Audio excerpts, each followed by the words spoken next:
Bem, vamos continuar. Muito obrigado a você que está nos acompanhando novamente no canal História e Cultura Bíblica. Eu peço que, se você puder compartilhar esse canal aqui, para ajudar a tornar esse canal cada vez mais popular.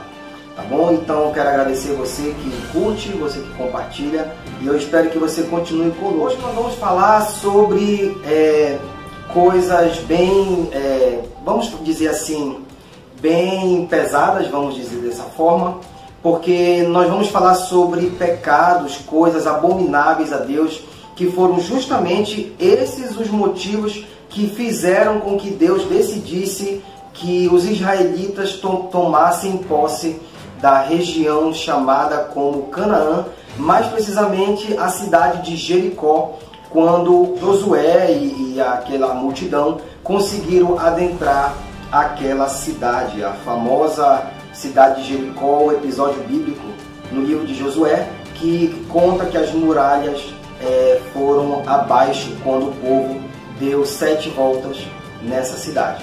E essas coisas que fizeram Deus mudar de ideia, fazer ele tomar essa decisão de acabar com aquele povo, foram justamente duas coisas muito abomináveis.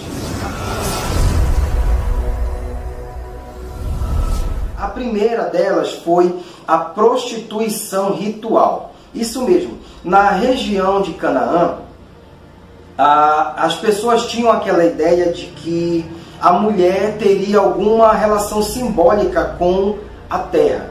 Por quê? Porque ambas elas têm uma ligação com a questão da reprodução. Assim como a mulher pode gerar vida, eles acreditavam que a terra tinha uma grande semelhança com a mulher.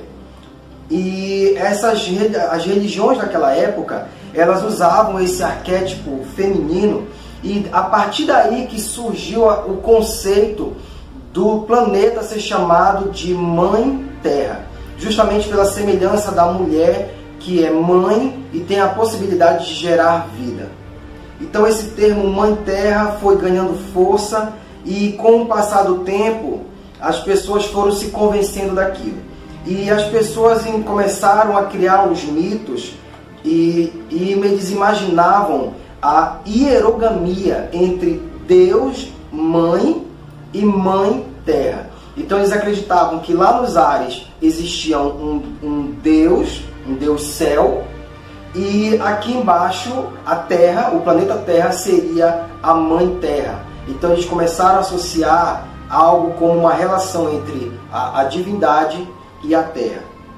E daí surge o nome Zeus, um deus muito conhecido na mitologia, e de acordo com a crença da região, esse deus chamado Zeus uniria-se à deusa Hera. Na Grécia, as cerimônias de casamento, elas imitavam uma união como essa, de um deus divino, obviamente, com a deusa Terra ou Mãe Terra. A partir disso que surgiu a noção de fecundidade do planeta Terra em relação aos deuses. E essa relação sexual entre os deuses e a Terra, ela começou a ser representada com a prostituição ritual. E esse ritual, ele seria em favor de melhores ofertas. Então, mais precisamente, a deusa Ishtar da Mesopotâmia, que era conhecida como a deusa da fecundidade, e na região de Canaã, a deusa equivalente à deusa Ishtar é a deusa Astarte. Então, o culto, ele envolvia servidores públicos. Como assim servidores públicos? Pessoas que trabalhavam nos palácios. E quem eram essas pessoas que faziam parte desse ritual? Quem eram essas pessoas?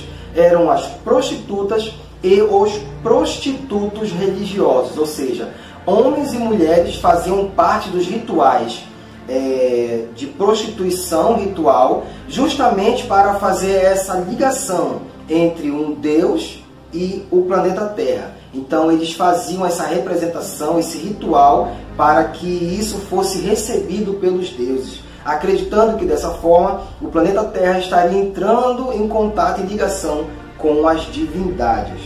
E após o ritual, o ofertante fazia algum pagamento destinado ao templo da divindade que iria abençoar as pessoas aqui na terra.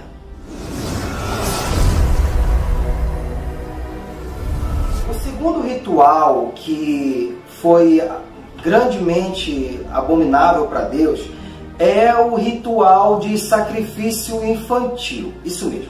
A região de Canaã era uma região onde era muito comum a existência dos rituais de sacrifícios infantis para os deuses. De acordo com a crença da região, os deuses pediam a vida de alguma criança.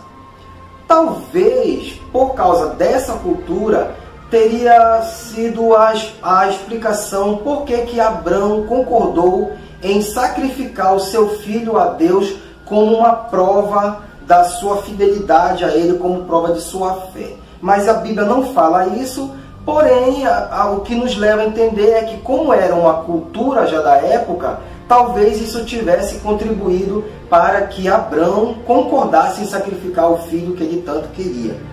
E especialmente os fenícios praticavam esse horrível sacrifício de crianças. Ao que parece, havia dois tipos de sacrifício: dos primogênitos e o molque. Os primogênitos eram sacrificados em um holocausto chamado tofê ou tofete. Os próprios ofertantes sacrificavam seus filhos e entregavam à divindade. Então o pai sacrificava o próprio filho em um altar para poder entregar à divindade. As crianças geralmente eram bem pequenas quando eram sacrificadas, e o limite de idade era por volta de 7 anos. As crianças eram drogadas, depois elas eram mortas, e depois de serem mortas elas eram queimadas para ser entregue como sacrifício a Baal. E também tinha outra modalidade de sacrifício conhecida como molque, que era um sacrifício de holocausto ocorrido como o infanticídio, mas ela era promovida pelo próprio Estado, diferentemente da anterior, que era pela própria família. Aqui o Estado, quando passava por dificuldades, tempos de crise e também uma pressão demográfica, o Estado pedia que as pessoas sacrificassem os seus filhos. E como eu falei, as ofertas sempre eram feitas a Baal. Bom, nós já falamos sobre a prostituição ritual, falamos sobre o sacrifício infantil. Como eu disse, o sacrifício infantil foi algo que realmente fez Deus decidir em tirar a terra do poder daquele povo. Nós vamos falar agora um pouco sobre outros povos, sobre a região de Canaã, porque como nós sabemos, Canaã não era um país, era uma região, e essa região tinha vários povos. O primeiro povo que nós vamos falar aqui são os amalequitas, que moravam na região do Negueb, lá na parte setentrional da península do Sinai. E os amalequitas, eles eram um povo nômades, também vinculados à descendência de Esaú, e eles aparecem na narrativa do Êxodo, lá no capítulo 17, entre os versículos 8 e 13. Também os midianitas, um povo muito comumente falado, mencionado na Bíblia. Eles eram um povo do deserto da Arábia, e eles eram um povo, ao mesmo tempo que eles eram nômades, eles também eram um povo bastante sedentário. Pelos textos bíblicos, eles eram comerciantes, eles faziam compra de escravos, mercadorias, para vender em outras regiões. Também os moabitas, da região de Moabe, que era um povo que ficava ao leste do Mar Morto. Eles são descendentes de Moabe, um filho de Ló. Também temos o povo de Edom, os edomitas. Era um povo muito próximo aos hebreus, descendentes de Esaú, irmão de Jacó. Os filisteus, que eram um povo da região próximo do mar, eles eram autênticos estrangeiros, eles falavam uma língua completamente diferente dos outros povos da região de Canaã. Os filisteus eram politeístas, ou seja, eles adoravam vários deuses, E também eles adoravam a deusa Astarote e o deus Dagon. Os arameus eram um povo nômade e eles se dedicavam ao pastoreio, ou seja, eles eram um povo que cuidava de animais no campo. A sua mais poderosa cidade era a cidade conhecida como Damasco, que é uma cidade que está na rota entre a Arábia e a Anatólia. Foi do povo arameu que surgiu o idioma chamado aramaico, um idioma usado para escrever parte dos relatos bíblicos. Esse idioma era um idioma de fácil escrita, provavelmente foi por isso que se tornou popular, e também o uso era muito comum porque utilizava o alfabeto que nós falamos que foi facilitado pelo povo cananeu. E nós vamos ver no próximo vídeo a proximidade entre o povo hebreu e o povo cananeu. Nós vamos ver como é que esses povos conversavam, como é que eles conviviam, mesmo com tantas diferenças de religião. Muito obrigado e até a próxima semana.